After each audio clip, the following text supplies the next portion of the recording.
Hey, welcome back to our 4Ps podcast, brought to you by 4Ps Consulting.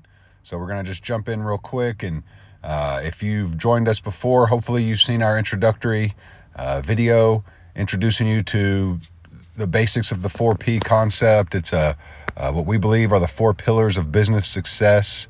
So people, process, product, promotion. And within that model that we choose to view business, we believe that the foundational ideology is built around the be, do, have model. So who are you being?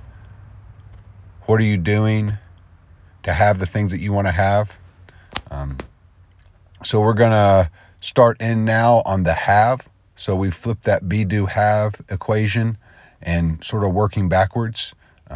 You need to solidify and figure out what it is that you want to have. And in doing that, you're able to kind of figure out reverse engineer your map of how to get there. So one of the things that we'll also jump into on some future videos is what we call the TEAR, which is thoughts, create emotions, which create action, which create or lead to results. So hopefully what it is that you want to have is meaningful enough to you to begin to stir up and elicit and sort of create some emotional feelings. So if we look at a basic business that we've gone into, we look at some of the smaller businesses. Typically, we're looking at things that are somewhere around the 50, 20 in annual revenue is really our sweet spot. We do a lot of startups, but more than anything, we like those businesses that have kind of passed the startup phase, nowhere near maturity, but have at least have a proven business model or concept and have built a clientele, and we really just need to go in and refine a lot of the inner workings. So this is going to be personal. So whatever it is that you want to have, you need to write that down and then sort of work backwards. In CBT, we call it a downward arrow. So you might say, what's your fear? Okay, well, what's the worst that would happen? And okay, if that happened, what's the worst that would happen? And you sort of go all the way down, peeling away those layers of the proverbial onion to see what's at the core of that fear. So that's what we're going to do here. What is it you want to have? Maybe you say, I want to have a yacht, or I want to have $1 million, or some of those things. So those things are definitely, I guess, nice to have, but what is the real reason of wanting that? So, the yacht, is it a status symbol? What it really is underlying that want? Because I was lucky enough to grow up around fairly wealthy people, by no doing of my own. I was just born into that environment. I'll tell you, most boat owners will tell you the greatest 2 days in boat ownership are when you buy the boat and when you sell the boat, because boats require a massive amount of upkeep and create a lot of headaches, a lot of carrying cost of docking fees and various things. So I'd say the best thing besides owning a boat is having a friend with a boat. So, but anyway, the point is that the boat, in your mind, what you've represented with it may not be exactly what you really want. So if you want a status symbol, if you want, X amount of things, really we need to go down and down and down and down a few layers and figure out what's underlying that to really get to the emotional attraction of that have, or that desire to have that thing. Same with the $1 million. Does that $1 million represent power? Does it represent accomplishment? Does it represent safety? Having that $1 million in the bank, would it make you feel safe? I'm a huge proponent of the stock market. I think it's one of the best ways to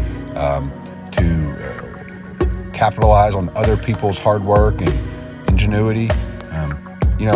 I've got substantial investments, but I don't go around and check them all day. So when I'm running or working out or working with a client or mowing the grass, the digits that I see on my phone or on my investment statements have no meaning. They don't make me feel any better or worse. Maybe when I look at it, but then there's also that inherent sort of fear of, what if it goes down? What if I lose it? So a lot of times what people link and think that $1 million number or whatever your number is going to be that psychological safety. It really doesn't. It really just creates a whole nother world of worry and fear. So, but take some time and think about this and write down your haves at the top of a sheet, and then go down a level and say, well, what does that mean to me? Or if I had that, how would I feel? Okay, if I had that, how would I feel? And you'll kind of know when you reach the sub layer or the core of it. You're not going to don't get too esoteric and too out there trying to, we're not trying to be Buddha. We're just trying to break down some of this to a little bit more intellectual level, and then, or from an intellectual level to a bit more of an emotional level. And then start really asking yourself, so if I want a huge business, okay, is that what I really want? Because maybe that represents freedom. But in all actuality, most business owners that we know are way more tied down and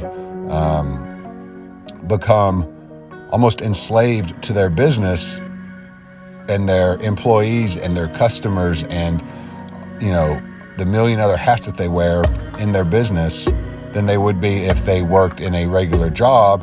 And most likely, if they devoted the same amount of time and attention and effort, they would have a six-figure income, benefits, all of the great, human resource things such as paid time off, LOA, leave of absence. So it really isn't. It's sort of when they say the map is not the territory. The way that you view something a lot of times from an outward perspective, sort of like saying the grass is always greener on the other side. It's very true. We think that these other people that have what we want don't have the same fears and worries and insecurities that we do. And that's very often a very flawed way of looking at things. It's not true. So that's my challenge for this video, is just start breaking down the have. And once you understand the have and at the emotional level, you can really start looking at that next part, which we'll do in our next video, the do or the doing. So if you want to have a big business, there's going to be specific things that you have to do to obtain that and to maintain that, and then to grow that. And you really need to then decide, and we'll show you how to do this. Do you really want to do those things? Are those things that you're going to do something that you can fully commit to doing? And then we'll also, in the next video, look at the being. So who do you need to be to do those things? Who do you need to be at the very, very highest level of our, let's say, consciousness, or what runs us at a subconscious level, our beliefs and values. So if we say we want to have a big, huge business, and we know that it's going to take lots of sacrifice and hard work and investment and worry and fear and gambling on some investments and all these things that we're going to have to do, are we going to be able to be that type of person? Be the person that is resilient. Be the person that is able to look fear in the face and make those investments even when there's no guarantee of a return, when there's no guarantee of a steady paycheck. And then also, are our beliefs and our values in alignment? Do we believe that it's good? Some people say they want all this, but really inside they believe that they don't deserve it, or they believe that people that have all that money are greedy, or things like that. So once we get into that part, we'll really dig in deep and start to pull out some of those splinters that have been stuck in us for so long. So instead of saying, well, those people are greedy or they take advantage of others, we're going to flip it and say those people are givers and creators and are making opportunities for others and creating jobs and providing a service or a product for others. So this is going to be life-changing, but it's going to take some personal homework. So your homework today, until this next video comes out, is to write down exactly what you want, go down each level and say, why do I want it? What does it mean to me? What would I feel like and be like to have this? And you can even kind of close your eyes and have a sensory experience to say, what would it look like and feel like and sound like or taste like if I had this? And, what's it going to be like with that big boat when I actually have to go out and winterize it, and I have to go out and have repairs on it, and those type of things as well. It's not just, it's going to be amazing when we're out on the water and I've got all my friends and family and everybody's laughing and playing. So really think about that and get very deep and try to figure out what it is you want on a very emotional level, or what the emotional level and attraction is of those things. And write that down, and on our next video we'll really dig into explaining some of these other core concepts that we've touched on. But for right now, the have is what it is that you want to have, why you want to have it, and what it means to you to have that. And so I'll give you a real quick example just to sum this short video up. One of the things that I wanted was earlier in life, I started a pressure washing company. It was great for a young kid. I made good money. I was able to capitalize off a lot of my family's, contacts. They're very well known in the town we're from. But I quickly realized that while it was great and it was cool to be a young kid and have my own business, there was a lot I didn't know. So I took a lot of lumps learning as I went. I spent a lot of time and a lot of money in that, which there's always a cost that goes with stuff. So anytime you make one investment, there's an opportunity cost of what you're not able to do. So whether it's time or money, when you're investing it in one thing, you're by choice not investing in something else. So, one of those things that I didn't do was continue to pursue the higher education. So much later in life, I had to go back and do my MBA and things of that nature. And I don't regret it. It's just saying that while I thought I wanted that, the freedom that went into it, in hindsight, yes, it was great in the summer and it was fun and I made my own schedule, but it was feast or famine a lot. In the winter, it was very tough. There was almost no business.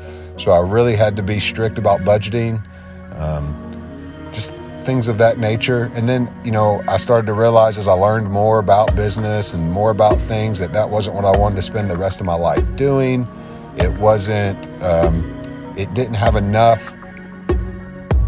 It didn't create enough emotional desire and passion to push me to continue to buy, enlarge my fleet of trucks and hire more and more people. I could just see that there was a limit on how big I was going to be able to grow that business and expand it. and the difficulties and the type of people that I was going to have to hire and all those things. So not that it was good, not that it was bad, not that it was right, not that it was wrong. It was just that had I sat down and really done some inner thinking about everything, and also been able to utilize the things I know now about modeling, looking at people that have already done, we call it stilling success, but looking at people that have already done what we want to do and seeing what it's like to be them, asking them. I could have gone and asked a lot of these contractors, whether it was pressure washing or not, and said, what's it like? What's it really like owning this business? Like, what's it like when your trucks break down, or the client doesn't pay you, or the winter and you don't have business and you have to still meet payroll? What's it like? What's that like? And what's your lifestyle like? And, as a young man, I could have also gone to these other people and said, hey, what's it like for you now that you've, say, got your MBA and you work here in this nice office? And, maybe that would have looked amazing, but that may have said, well, it's great, but, I feel like I'm trapped in here and I'm tied to my phone 24/7. And I'd love to be able to just go out and work outside all day and get a nice tan and call it a day when I feel like it, and see the, effort of my work, see a beautifully clean house or driveway or something, as opposed to just never-ending paperwork or emails. So there's always the good and always the bad, but the point is that you really need to figure out what it is you want or think you want, and really get honest and just gritty in there and figure out what it really is like to have that, and if that's something that you are willing to do and become or be the type of person that does all that. So that's your homework. Go out, write it down, not just one or two things, write down several things, and be smart about it. Specific, measurable, is it attainable? Is it realistic? And then, we can talk time bound, but is it something is this like a 10-year, is this like a lifetime achievement, or is this, long or short term? So that's one thing we need to solidify. And these should be things that are at least larger picture, not like, I want to lose 10 pounds. I want to have an amazing physique. I want to lose 50 pounds and build muscle or I want to be in the best shape of my life when I turn 40, or I want to be in the best shape of my life when I turn 50. So they need to be fairly big goals that are going to create emotion behind them. But write all those down, get serious about it, watch some videos, read, go out and talk to people, learn about the people that have already done what it is that you think you want to have, or that have what you have, and ask them what it's really like. Really dig into it. Look it up on Google. We have more information available to us than any other generation has ever had in the history of mankind. Use it. So thank you for joining us. Please like and subscribe. We'll be back next time to talk about the doing. Until then, get your homework done, and we will see you next time. Bye.